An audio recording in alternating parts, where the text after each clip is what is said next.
Regional Director ng PRO6 nagsagawa ng command visit sa Aklan Police Provincial Office. Isang kabaong inilagay sa gilid ng Benguet to Nueva Vizcaya Road bilang babala.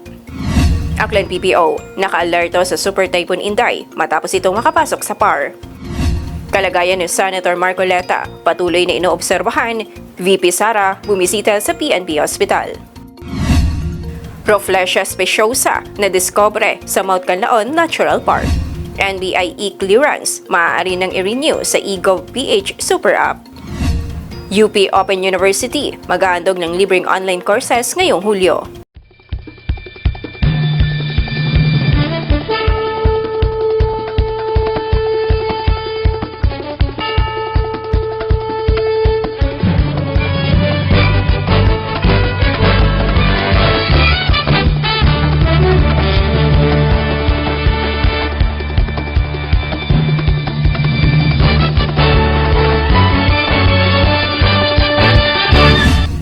Magandang hapon, Probinsya ng Aklan. Sa mga Kalibog Cable subscribers at mga kalanon sa buong mundo, ito ang Kalibog Cable News. Sabay tayong napapanood sa Kalibog Cable TV Community Channel Facebook page at Community Channels 1 and 24. Narito mabalita kaming nakalap ngayong araw July 8, 2026.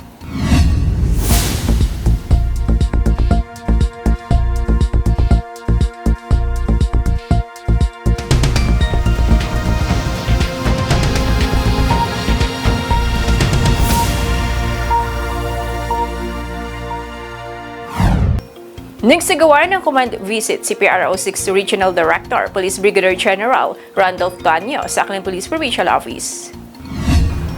Personal na bumisita si Regional Director Randolph Tuanyo sa Aklan Police Provincial Office kung saan nais nitong palakasin ang seguridad sa probinsya ng Aklan.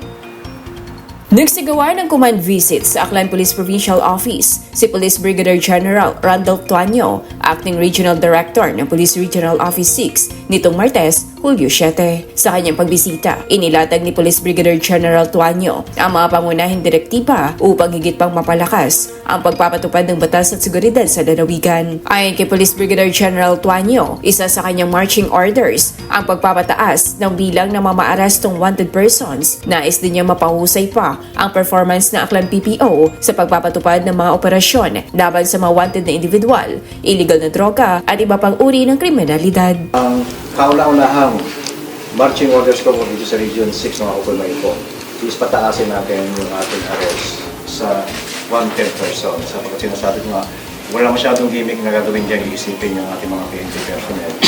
Kundi po ipatupad lamang yung warrant of arrest na inisyo na po ng korte. Sa ngayon po, kung di po ako nagkakamali, base po sa DIDL rating, pang-7 at pang-9 yung rating natin sa most wanted persons. Kaya inayos po natin na palakasin pa yung ating pong rating sa pagpapatupad ng implementations ng most wanted persons. At sa mga illegal activities naman po, katulad ng illegal drugs, sa confiscation o seizure ng illegal drugs magmula po noong June hanggang 2nd week ng June, number 1 po ang Police Regional Office 6 pagdating po sa seizure o confiscation ng illegal drugs. Binigyang diin din ng Acting Regional Director ang kalagahan ng pangangalaga sa pisikal, mental at spiritual na kalagayan ng mga pulis. Anya, layunin nitong mapanatili ang integridad ng bawat PNP personnel at maiwasan silang masangkot sa anumang uri ng tukso o katiwalian sa serbisyo. Sinisigurado po ng inyong Regional Director at ng Regional Headquarters na tignan muna yung health and spiritual wellness ng mga ating tauhan. Kasama po ng health and spiritual ay yung po mga financial status, tinitingnan po natin yung po financial status ng ating mga tauhan. Mabanggit ko lang po kasi nakita po natin na out of 9,500 na 495 po ito. Ito yung mga nasa on the limit na nete-compay yung ating mga tauhan. So, base po sa ating experience na kapag nasa on the limit o below nete-compay, yung ating po mga PNP person, nakikita po natin yung temptations ng corruption na kapag sila binigyan po ng pagkakataon halimbawa na punta sa patrol, yan po yung iniiwas natin. Ang ginagawa po natin dyan is proactive. Tingnan natin yung health, spiritual, and spiritual status kung paano natin matutulungan. At kasabay nito, pinalalakas po natin yung pagbibigay ng ibang direksyon kung paano isasagawa yung ating po mga anti-illegal operations, at iba pang police operations po natin. Naniniwala rin si Police Brigadier General Tuanyo na hindi magiging ganap na matagumpay ang mga programa at kampanya ng kapulisan kung wala ang pakikipagtulungan ng iba't ibang ahensya ng pamahalaan, ng publiko at ng media sa pagpapanatili ng kapayapaan at kaayusan sa lalawigan. Yes po, naniniwala po ang Philippine National Police dito po sa Region 6 na ang lahat po ng aming kampanya ay hindi po magiging matagumpay kung hindi po tutulungan ng local government units, ng mga barangay officials, ng mga ating pong force multiplier. Sapagkat sinasabi nga po namin na crime prevention is a shared responsibility between the police and community. Hindi po kami magiging successful kung hindi po kami tutulungan. At hinihiling din po namin ang patuloy ng partnership ng Police Regional Office 6 ng Western Visayas, especially dito po sa Aklan Police Provincial Office, yung po partnership namin po sa media para po matulungan ang Aklan Police Provincial Office na maging mouthpiece at magbibigay po ng tama at transparent na report sa ating mga kababayan. Mula dito sa Aklan Police Provincial Office, ako si RJ Briones at ito ang Kalibog Cable News.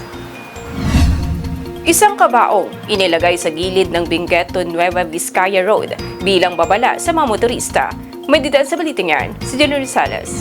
Nagulat ang ilang motorista at mga dumadaan sa Benguet, Nueva Vizcaya Road sa bahagi ng Abuklaw, Benguet matapos magkaroon ng isang kabaong sa nasabing lugar. Batay sa opisyal ng barangay Ambuklaw, ang paglalagay ng kabaong ay hindi para manakot, manginsulto o magpakita ng kawalan ng respeto, kundi isang babala o paalala para sa mga dumaraan sa kalsada na mag-ingat sa pagmamaneho upang maiwasan ang anumang trahedya. Samantala, nilalayo nito na higit pang mapalakas ang kamalayan ng mga motorista, lalo na sa mga lugar na kilala sa matatarik at mapanganib ng kalsada at pahalagahan ang buhay habang nasa kalsada. Jelena Rosales, Kalibog Cable News.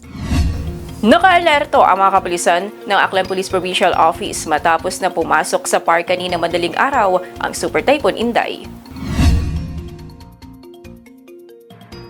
Naka-alerto na ang Aklan Police Provincial Office kasunod ng pagpasok sa Philippine Area of Responsibility or PAR ng Super Typhoon Inday nito madaling araw ng Hulyo 8. Nauna nang nagsagawa ng inspection sa kandaan ng Aklan PPO, si Police Brigadier General Randolph Tuanyo, Acting Regional Director ng Police Regional Office 6, sa isinagawang command visit kahapon. Sinuri ni Police Brigadier General Tuanyo ang search and rescue team at mga rescue equipment ang Aklan PPO upang matiyak na handa ang mga ito sa anumang emergency at posibleng epekto ng bagyo. Inihanda rin ang mga pulis para sa search and rescue operations, pagpapanatili ng kaayusan at seguridad, traffic management, at pagbabantay sa mga lugar na posibleng bahain. Patuloy namang pinapayuhan ng Aklan PPO ang publiko na maging mapagmatsyag at sumunod sa mga abiso ng mga kinauukulang ahensya habang naka-alerto ang lalawigan sa bansa ng Super Typhoon Inday.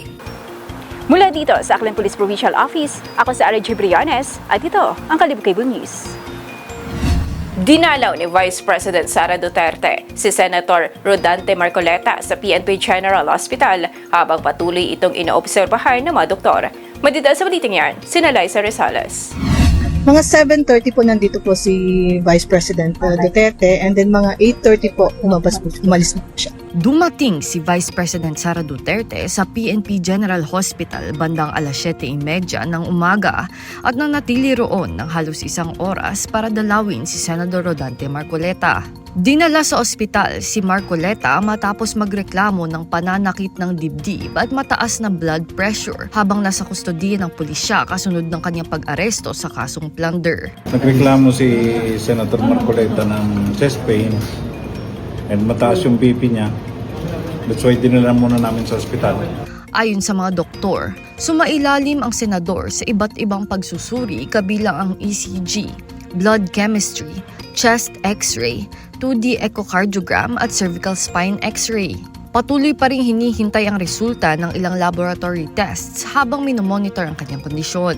Sa ngayon, sinabi ng PNP General Hospital na wala pang pangangailangang ilipat si Marcoleta sa ibang pagamutan habang nagpapatuloy ang kanyang medical evaluation.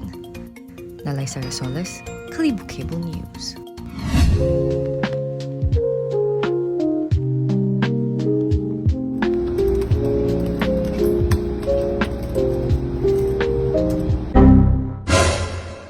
Hay, natugaw mataro internet. Oh no! nagahay. Katagamad Hindi nakagawa ng research dahil nawala ng internet. Magkalibol-kibol na kasi.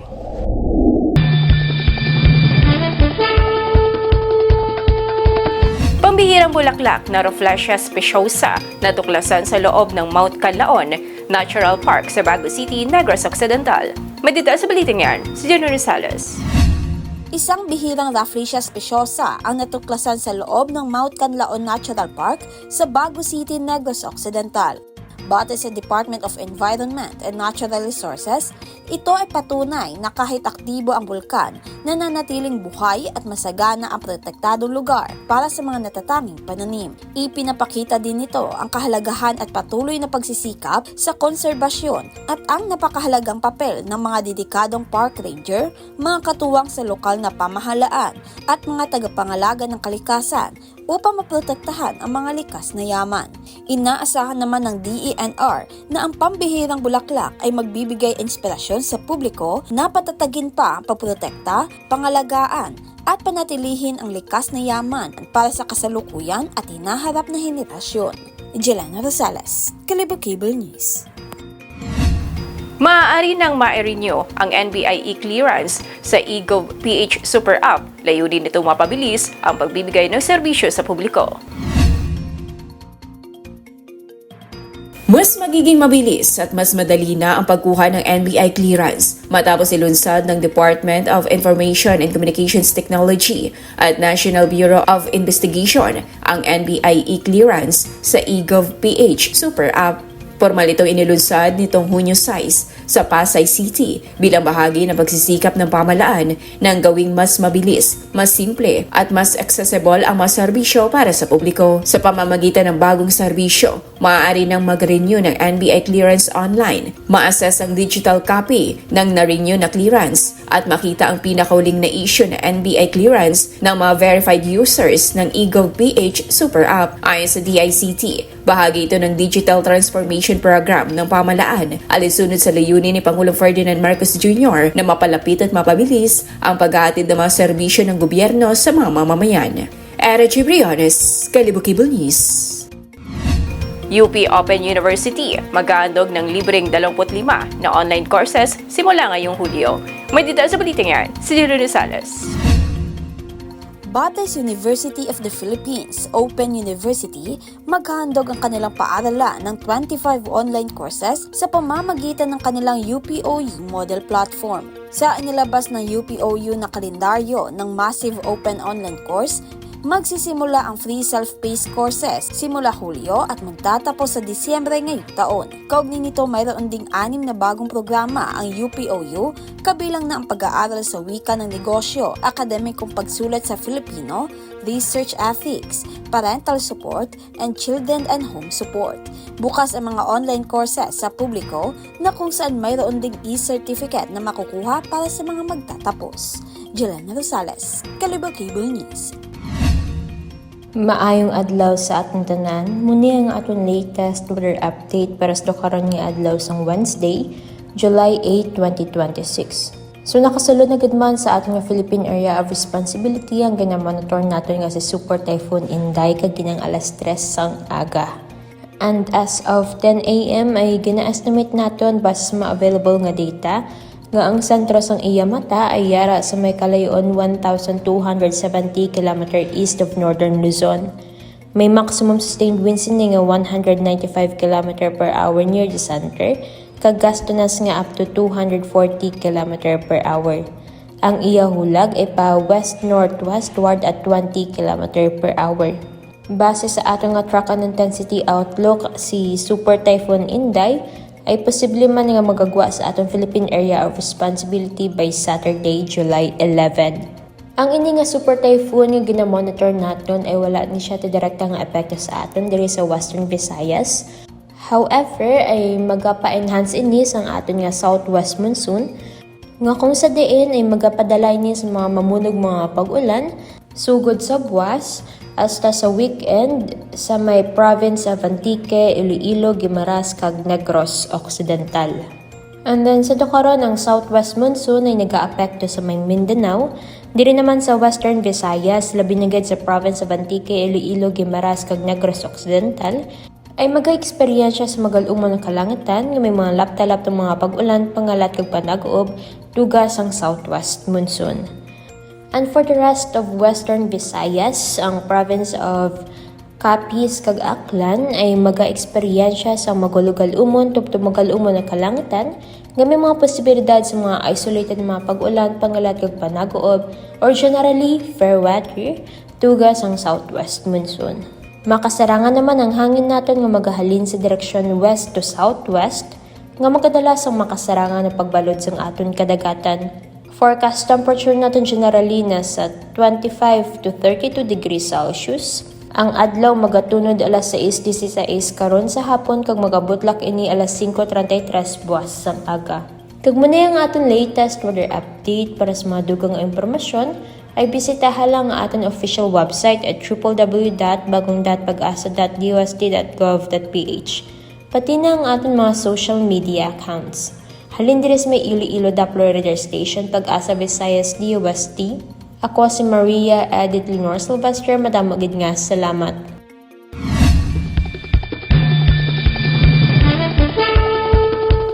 At iyan ang mga balitang nakalap ngayong araw. Maraming salamat sa iyong panonood. Ito sa Ari Briones at ito ang Kalibukibol News.